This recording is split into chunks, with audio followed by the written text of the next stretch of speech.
Hey everybody, I am Randy with Modern Randy, and today I'm coming back to you guys with a deck called the Izzet ensoul artifact deck. Thought I'd go over this because it's something that's knocked me out of the RCQ I was playing last weekend, so I thought what better time to talk about this deck than now.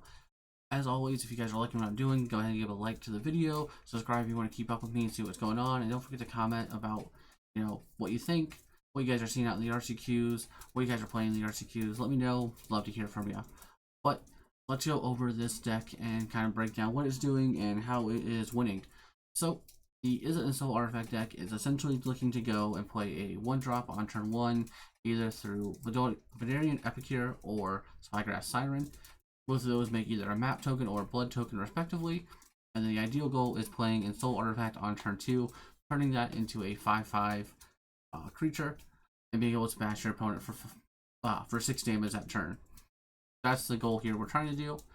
And to go along with that, we are also playing 4 intake to be able to give our 5/5s trample and be able to push that damage, also pumping them as well, and being able to discard cards that are relevant, like either spell pierce, removal spells, or extra lands that we're just not needing, or maybe creatures needing 4 removal spell or something along those lines.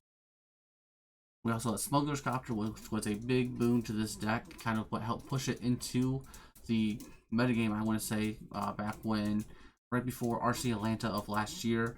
This card got unbanned as part of the unbannings and banning announcement. Really puts this deck, kind of what put it back on the map. It was already a deck before Smuggler's Copter was unbanned, but obviously it was more on the fringes, less played. It's also gotten some other wonderful pieces like Entei was a good one. And then we also have Gleaming Gear Drake. It's a flying 1/1. When it enters the battlefield, you get to investigate, so you're making a clue token. And then whenever you sacrifice an artifact, you get to put a +1/+1 counter on it.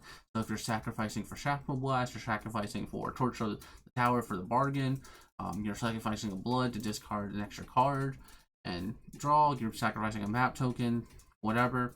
All these things she's going to help pump the Drake, as well as you can throw ensoul artifact onto the deck, or onto the Gear Drake, and make it into a base 5/5 flyer.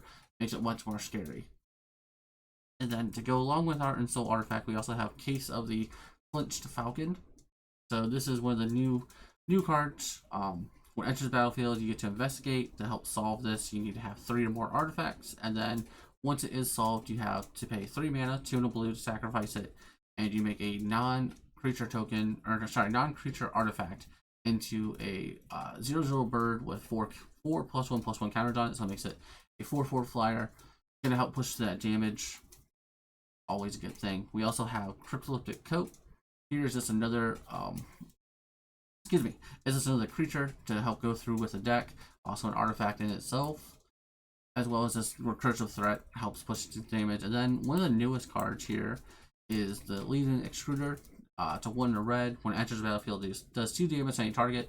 So a little extra burn damage, a little extra removal, not that great. The reason why we're playing this mainly is for the second ability, where you pay 2, tap, sacrifice another artifact, and you get to create a 3/3 Colorless Golem token. So basically, you're being able to turn all your extra little artifacts lying around into actual threats. So, your bloods are lying around, map tokens lying around. Excuse me. You can even sacrifice your Dark Seal Citadel if you're flooding out here, being able just to turn that into a creature and help push through damage.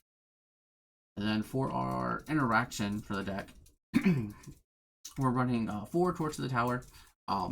Basically, it's your normal shock, which also has bargain. So with bargain, you sacrifice either an artifact, enchantment, token when you cast a spell, and if you bargain it, it does 3 damage instead of 2, and you get to scry 1. As well as if a permanent would die, or a permanent dealt damage by Torch to the Tower would die this turn, and you get exiled instead. Helps with that Amalia as well, so that way you don't have to worry about that coming back with return to ranked or anything like that. And then we have Shrapnel Blast here, which is this will cast this spell. You have to sacrifice an artifact and deals 5 damage to any target. Obviously, 5 damage is a lot, and this is how you kind of can push through a little bit of damage and then just Shrapnel Blast your opponent out of the game out of nowhere. It's a very powerful spell. And it's very easy to get, very easy to meet that additional cast with the hundreds of artifacts we're playing in our deck, basically. And then we also have Spell Pierce there as just kind of an answer to kind of slow down any of the decks that are playing against us. All of our stuff is cheap and low to the ground type spells. So if we have 3 mana, it's very easy for us to go, on turn 3 play an ensoul artifact, hold up spell pierce for the removal spell, or hold up spell pierce for like their turn 3 play. Just being able to slow your opponent down, make them stumble, and then keep pushing through damage. This deck really excels at punishing your opponent for not optimizing every single turn. And it's just kind of impressive what this deck can do. It's definitely something I think that has flown under the radar for the most part. I know people know about this deck, but I don't think people actually understand how well this deck just pushes through damage and puts you down to 10 life or less within the first couple of turns. You're just like, oh, I'm in danger of just dying out of nowhere, especially with Shrapnel Blast in the deck being able to just do chunks of 5 damage at a time. Most decks aren't running any way to gain life in the main deck, or even in the sideboard for most decks. So when you're sitting at 6 life, you're going, I need to kill them fast, because Shrapnel Blast is off the top is going to put me to 1, and then you have the Epicure that does 1 damage. You have all the plethora of little creatures that can come in and just sneak in 1 point damage, and it's over. And then just going through the sideboard real quick here, we are a Giganthus deck because none of our spells are double red, double blue, anything like that. So we're gonna play the 5/5 for 3 because it's a great card. We have Mazebane Lizard here, great card against Lotus, as well as against Phoenix, because it just kind of chunks, or it doesn't chunk, I'm sorry, it deals us little bits of damage here and there, and it dodges all of the removal spells except for Lightning Axe. So great card against Phoenix, also great card against Lotus Field, things like that. This deck excels at dealing just kind of chip damage, Shrapnel Blast, now you're dead.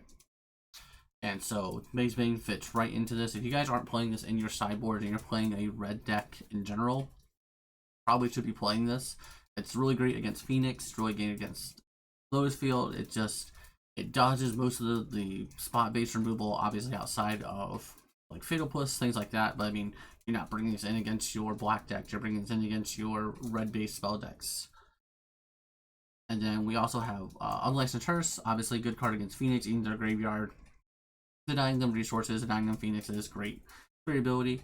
We have Fiery Impulse as our other card here, kind of as like a more removal spell, more removal spells essentially for any of the decks that you're going to struggle with that are going to make a lot of blockers or things like that.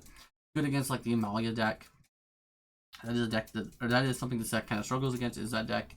Obviously, if we put on a lot of pressure early, we can force them into a corner and make them kind of have to, like, they have to have it, but having more removal is always a good thing against that deck. Excuse me, same thing with Rending Volley. Here, basically for Ledger Shredder and Amalia, as well as anything else that incidentally hits. Obviously, it does destroy, it kills Amalia, it kills the Ledger Shredder. That Ledger Shredder is probably one of the biggest problems for this deck. Outside, because with Phoenix and things like that, it's a 1/3. And if you get to trigger it once, it becomes a 2/4, and then it just kind of starts to become unkillable. And it's a real problem for this deck. I know when I was playing my RCQ, anytime that I landed a Ledger Shredder, my opponent was immediately killing it or immediately answering it because they understood, that card will just stonewall them without trying. Then we have Mystical Disputes here just for the control matchups, anything like that. Again, just more things to make your opponent stumble, misstep, and capitalize on it. And then we also are playing 2 of the Crowan War. That's really here for like vampires, things like that. Being able to, it's very easy to sacrifice a Spygrass Siren because now I get to take, Vein Ripper. I'll gladly take 2 damage and lose a 1/1 to have a Vein Ripper. I'll make that trade every day. I'll be excited to make that trade. But just kind of things like that. It's there for that. It's there just to kind of force your opponent into awkward situations. And like I said, this deck always cares just a little bit, cares about chip damage and just getting in there. But that is the deck. This is a deck that has knocked me now out of one of my RCQs. So a little annoyed by that. But it's a great deck. It's something that if you guys aren't thinking about playing, or if you are thinking about playing in RCQs and stuff like that, this is a great deck to play. It's super cheap. It's super affordable. I know Entei, I think, is about $5. Smuggler's Copter, I think, is about $5. And then outside of that, the deck is pretty much dirt cheap outside of the lands. Spider Wolf Canal just got reprinted, so I know that's super cheap right now. If you guys are thinking about playing in Pioneer or thinking about playing in Modern or anything like that, I would pick up your Spider Bluff Canals now. Honestly, I pick up probably all the fast lanes now just because they're all super cheap at this point. Um, Especially with the recent reprint here in Thunder Junction. Not a financial stream by any means. I just know that all these cards are cheap right now, and they always get played in mana bases through Pioneer and into Modern, depending on what deck you're playing and such. Just a good idea to pick them up. But outside of Spider Bluff, Canals, Steam Vents are still a little pricey. Obviously, if you don't have them, never a bad thing to invest in lands. But yeah, the deck is super cheap, super fun, and has been dominating. This list I still got second place in a Magic Online 32, the 32 event one, the 32 challenge event. So deck's doing well, always putting up numbers. Great thing to pick up, and it's pretty simple and easy to learn. Obviously, like most decks, you'll pick it up, you'll understand probably like 80% of the lines, and you'll understand how to play it pretty well. And then the more you play it, you're gonna see all these additional lines that you didn't see when you first picked up the deck. But definitely a good deck to pick up, great deck to play, always fun to play. I know I've enjoyed playing this. So I've played it a couple different times, and it's always fun to play. But this is Izzet, ensoul artifact. Don't forget to leave a like, comment, subscribe, all those fun things. I'll see you guys next time.